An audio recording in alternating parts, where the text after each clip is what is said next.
Hello दोस्तों, स्वागत है एक बार फिर से आपका मेरे चैनल पे लीगल न्यूज 137 पे। दोस्तों, क्या आपको लगता है कि मेंटेनेंस सिर्फ पत्नी को ही मिलता है? तो आज आप सीरियसली ये वीडियो आपके लिए है, बहुत इंपॉर्टेंट है। हस्बैंड भी वाइफ से मेंटेनेंस मांग सकता है। जी हाँ, ये बिल्कुल सही है। तो आज की वीडियो बहुत इंपॉर्टेंट है, एंड तक बने रहिएगा। कौन सी सिचुएशन होती है, कैसे मांग सकता है, क्या क्राइटेरिया है, वो सारी चीजें मैं आपको बताऊंगी। आज मैं बात करने वाली एक ऐसे सवाल की जो बहुत ही कम लोग जानते हैं और जानना आप लोगों के लिए बहुत जरूरी है। क्या पति भी मेंटेनेंस मांग सकता है, और अगर हाँ तो किन कंडीशन में, कौन सी वो कंडीशन होती है? तो एंड तक बने रहिएगा। चैनल पर नए जुड़े हैं तो चैनल को लाइक करिए, शेयर करिए, सब्सक्राइब करिए, साथ ही बेल आइकन दबाइए ताकि आपको टाइम टाइम से मेरी वीडियो की नोटिफिकेशन सबसे पहले मिलती रहे। तो दोस्तों देखो, बात करते हैं जो इंडिया लॉ में है सॉरी, सिर्फ वाइफ ही नहीं, हस्बैंड भी मेंटेनेंस मांग सकता है। वैसे मैं हमेशा आप लोगों को कहती हूँ, देखो एक मेंटेनेंस 125 सीआरपीसी हो या नया हमारा कानून 144 बीएनएस, मेंटेनेंस उन के लिए बना गया है जो अपनी बेसिक नीड्स को पूरा नहीं कर पाते। अब वो चाहे महिला भी हो सकती है, पुरुष भी, बच्चे भी, वृद्ध लोग भी हो सकते हैं।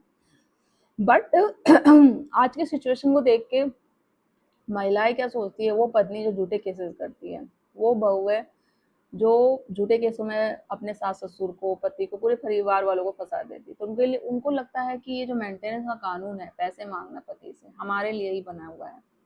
तो जैसे केस कर दिया मेंटेनेंस का, तो कोर्ट है जो पति से मेंटेनेंस दिलवा देगी बिना सोचे समझे।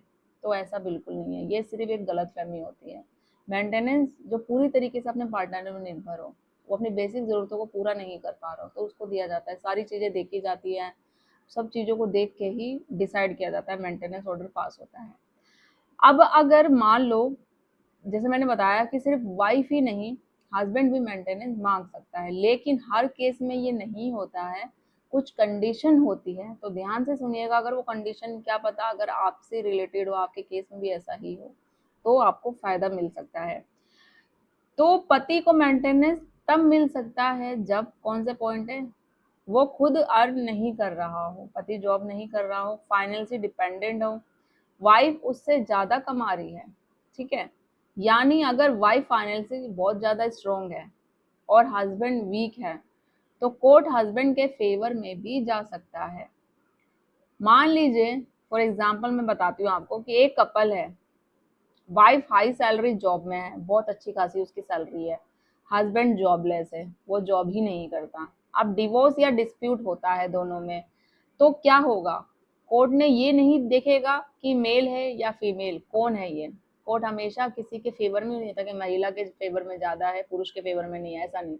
कोर्ट इक्वलिटी होता है बिल्कुल।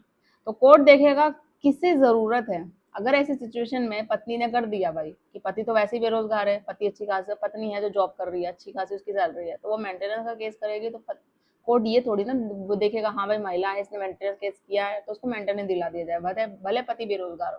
तो ऐसा बिल्कुल नहीं है। कोर्ट ये देखेगा आखिर जरूरत किसको है, सारी चीजों को। तो कोर्ट का सिंपल लॉजिक ये है, लॉ जेंडर बेस बिल्कुल नहीं होता है, लॉ फेयरनेस बेस होता है। जिसे जरूरत है उसे ही सपोर्ट मिलेगा, चाहे वो हस्बैंड हो या वाइफ हो। अब लेकिन ध्यान आपको क्या रखना है, ये केस, ऐसे केसेस है ना जो बहुत ही रेयर होते हैं, बहुत ही कम हो सकते हैं। हो सकता है क्या पता कोई देख रहा हो अभी मेरी वीडियो, उसका भी ऐसा केस हो। तो हर हस्बैंड को मेंटेनेंस नहीं मिलेगा। अगर हस्बैंड कैपेबल है लेकिन जानबूझकर काम नहीं कर रहा है, तो कोर्ट रिजेक्ट भी कर सकता है। अब आप ये सोच लो कि भैया हाँ बेरोजगार है, मेरी पत्नी तो जॉब करती है, तो आप जॉब तो कर सकते हो बट जानबूझ के नहीं कर रहे हो, तो वो सिचुएशन में नहीं देखा जाएगा। उसकी भी सिचुएशन अलग होती है। भैया अच्छी खासी पत्नी जॉब कर रही है, पति बहुत सालों से जॉब नहीं कर रहा है, वो जॉब क्यों नहीं कर रहा, पढ़ा लिखा है होने के बावजूद क्या उसको जॉब नहीं मिल रही है, या फिर उसको वो जानबूझकर ही नहीं करना चाहता, और या रीजन ये है कि उसको कुछ प्रॉब्लम है, भाई वो बीमार है, या उस पर ज्यादा बर्डन है, या वो डिसेबल है। तो ये सारी रीजन जो जेन्युइन होती है, कोर्ट को दिखता है, कोर्ट सारे सबूत वगैरह देख लेता है, तो फिर कोर्ट है जो पति को मेंटेनेंस दिलवाता है पत्नी से। तो इस वीडियो में सबसे बड़ी सीख क्या मिलती है दोस्तों, कि मेंटेनेंस सिर्फ वाइफ का राइट नहीं होता, हस्बैंड भी क्लेम कर सकता है। कोर्ट फेयरनेस और नीड को देखता है, आखिर जरूरत क्या है, और सच जो होता है उसके ही साथ फैसला करता है। इसलिए लॉ को समझना बहुत जरूरी है आप लोगों के लिए। जब तक आपको कानून की जानकारी नहीं होगी, कानून आप समझोगे नहीं, तो आप कुछ नहीं कर पाओगे। जैसा आपका वकील कहेगा उस हिसाब से आप चलते जाओगे। वो बोलेगा कि हाँ भाई ऐसा नहीं है, सबूत नहीं है, तो आप कुछ आगे बोलो मत। कैसे मेंटेनेंस रो सकते हो? मेंटेनेंस तो पत्नी का धर्म होता है, महिलाओं के लिए कानून बनाया गया है, तो आपको मेंटेनेंस देना ही पड़ेगा किसी भी कंडीशन में। हो सकता है आपके साथ भी ऐसा ही हो रहा हो। क्यों? क्योंकि उस सिचुएशन में हाँ हाँ बोलते रहते हैं, आप कुछ नहीं कर सकते। क्यों? क्योंकि आपको कानून की जानकारी नहीं होगी। जब कानून की आपको जानकारी होती है तो आप बोल सकते हो आगे अपने वकील से। ऐसा नहीं होता। जब झूठे केसेस हैं तो हमें फाइट करना पड़ेगा। हम केस जीत भी सकते हैं। कौन से काउंटर केस हम कर सकते हैं पत्नी पे, उसके घर वालों पे, हमारे पास भी ऑप्शन होते हैं। तो आप लोगों को भी पास ऑप्शन होते हैं, जो फिर जब जानकारी होगी, और जो मैं हमेशा आप लोगों को शेयर करती रहती हूँ। तो अब आप क्या सोचते हैं, क्या हस्बैंड को मेंटेनेंस मिलना चाहिए या ये गलत है?